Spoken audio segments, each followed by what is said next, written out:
Today we are discussing Boeing's 737 MAX tragedy, how design failures led to two disastrous crashes and what went wrong. Lion Air Flight 610 crashed into the Java Sea 11 minutes after takeoff from Jakarta. 189 people were killed. The aircraft's nose automatically pitched down. The pilots struggled to regain control.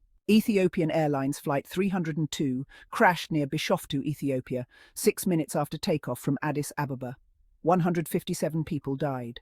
Similar to the Lion Air crash, the aircraft's MCAS activated based on faulty angle of attack sensor data.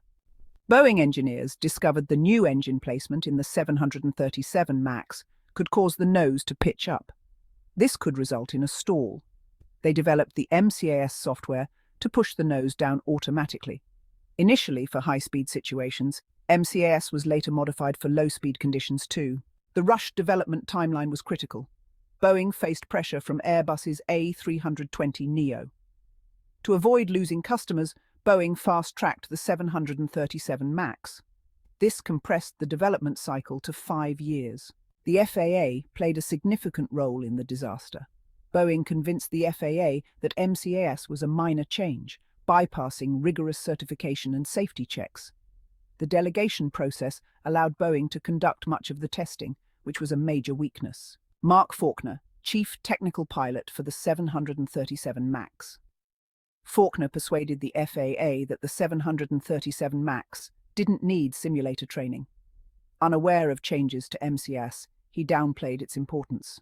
Dennis Muilenburg, Boeing's CEO during the crashes, accused of prioritizing profit over safety, delayed grounding the 737 MAX, fired in December 2019. Failures leading to the disasters. MCAS design flaws. The MCAS relied on data from a single AOA sensor. If this sensor malfunctioned, the MCAS would receive incorrect data, triggering unnecessary nose-down movements. The MCAS's authority to pitch the nose down was increased to 2.5 degrees. However, this change was not properly communicated to the FAA or even Boeing's own test pilots. Boeing minimized changes to the 737 MAX to avoid additional pilot training. As a result, many pilots were unaware of MCAS. Cultural and organizational issues.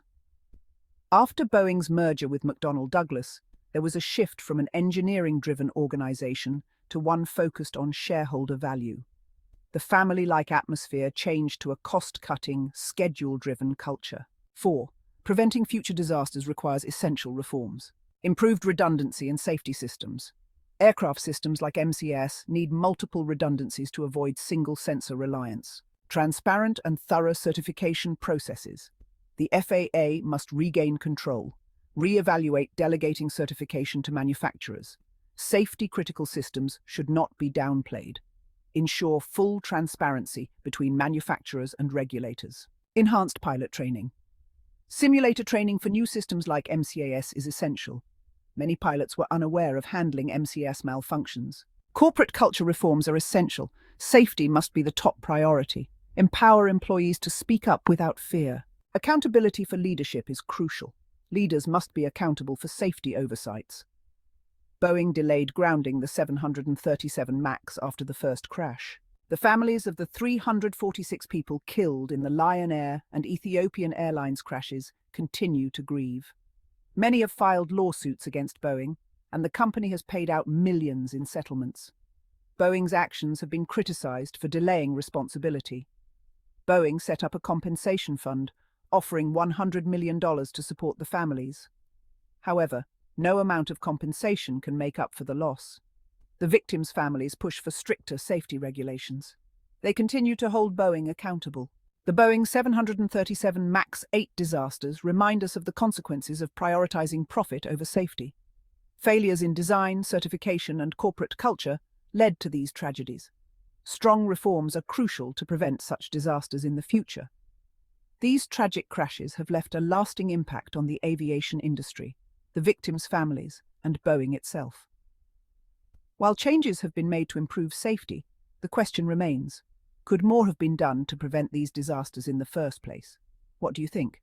Should corporate pressure and competition ever come before safety? Let us know your thoughts in the comments below. And don't forget to subscribe for more in-depth stories on business, technology, and the lessons we can all learn from these events.